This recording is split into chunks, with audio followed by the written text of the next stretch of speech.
और ईरान के पूर्व supreme leader Ayatollah Ali Khamenei की अंतिम यात्रा में लाखों लोगों की भीड़ जुटी। जुलूस में अमेरिका और इजराइल से बदले के नारे लगे। इस बीच ट्रंप ने ईरान को धमकी दी है कि अगर वो चाहते तो एक हमले में ईरान की पूरी लीडरशिप को मिटा देते, जिस पर तेहरान ने पलटवार करते हुए कहा कि अमेरिका के पास ना सभ्यता है और ना सम्मान।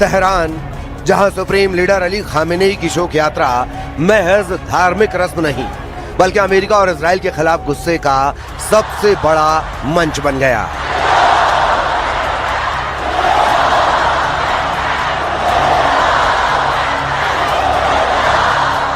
अयातुल्ला अली खामेनेई की अंतिम यात्रा में उमड़ी लाखों की भीड़ ने अमेरिका और ब्रिटेन के झंडों को जला दिया। भीड़ के हाथों में ऐसे पोस्ट दिखे जिस पे लिखा था देयर विल बी ब्लड, मतलब वहां खून तो होगा।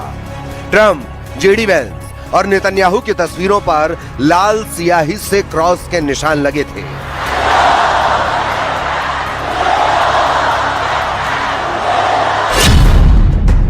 क्या ईरान ने 3000 किलोमीटर तक बिछा दिया अमेरिका से बदले का प्लान? क्या तेहरान ने कर दिया 9 जुलाई को अली खामेनेई के बदले का ऐलान? क्या ईरान ने अमेरिका और इजराइल का खाड़ी में दाना पानी बंद करने का ब्लूप्रिंट तैयार कर लिया है?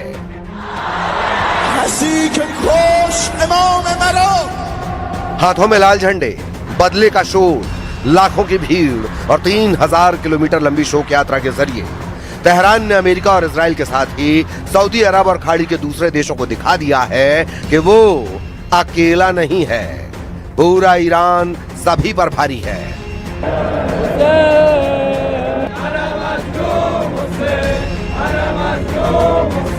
खुशी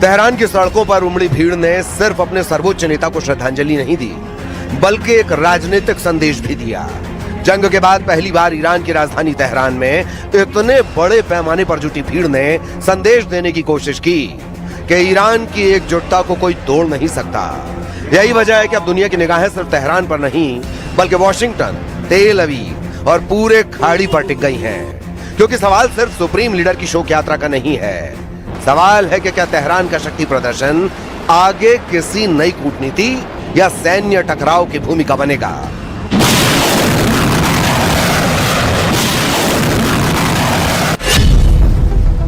क्या 9 जुलाई को अली खामेनेई के अंतिम संस्कार के साथ ही तेहरान की सीक्रेट मिसाइल लॉन्च होगी? क्या 1500 किलोमीटर वाली रेंज मिसाइल खैबर शिकन से ईरान तेल अवीव को जलाना शुरू करेगा? या 1500 किलोमीटर रेंज वाली हाइपरसोनिक मिसाइल फतह से खाड़ी में यूएस बेस को निशाना बनाएगा? या 4000 रेंज वाली मिसाइल खुर्रम शहर से परमाणु युद्ध का ऐलान करेगा?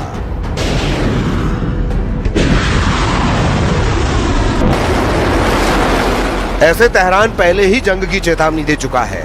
ईरान ने धमकी दी है कि अली खामेनेई की यात्रा के दौरान अगर एक भी हमला हुआ तो वो अमेरिकी ठिकानों को तबाह करना शुरू कर देगा और इजराइल को जला देगा।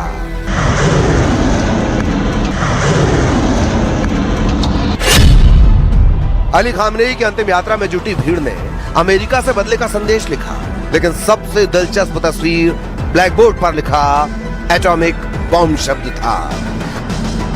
तो क्या ईरान ने अमेरिका और इजराइल से बदला लेने के लिए कोई परमाणु प्लान तैयार कर लिया है? क्या ईरान ने अमेरिका और इजराइल की ख्वाहिशों के उलट एटम बम बना लिया है?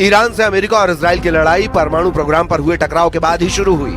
नेतन्याहू और ट्रंप ने सबसे पहले ईरान के परमाणु ठिकाने पर ही हमला किया और जब जंग इसके आगे बढ़ी तो पूरी खाड़ी जलने लगी।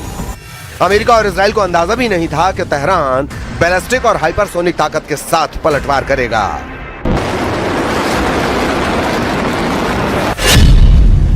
ट्रंप और नेतन्याहू बार बार दोहरा रहे हैं कि वो ईरान को कभी परमाणु ताकत हासिल नहीं करने देंगे, लेकिन अभी तक की डील में ईरान ने परमाणु शर्तों को सबसे आखिर में रखा है। ईरान ने तो अपने परमाणु प्रोग्राम पर किसी तरह की बात करने से भी इनकार कर दिया है। We want durable commitments that are verifiable and backed up by inspections that Iran will denuclearize their entire country. Some days actually more oil coming out of the Strait than came out before the war even started. So there's this element of the, where the world oil economy is kind of getting back into gear. That's going to take a little bit of time, but you've already seen the prices come way down. America और Iran के बीच जून में 14 point पर समझौते हुए थे। इसमें Hormuz खोलने, अमेरिकी नाकेबंदी हटाने और ईरान की फ्रीज संपत्तियों को रिलीज करने पर सहमति बनी थी। लेकिन इसके बाद भी अभी तक दोनों देशों के बीच फाइनल डील पर कोई भी क्लियर स्टैंड सामने नहीं आया है। अंतिम समझौते के लिए दोनों के बीच अभी भी बातचीत जारी है। परमाणु प्रोग्राम पर अभी भी अमेरिका और ईरान में टकराव बरकरार है। तो सवाल है कि ईरान और अमेरिका में बातचीत आगे बढ़ेगी या मिडिल ईस्ट में अमेरिका और ईरान का टकराव सबसे बड़ा संकट बन जाएगा।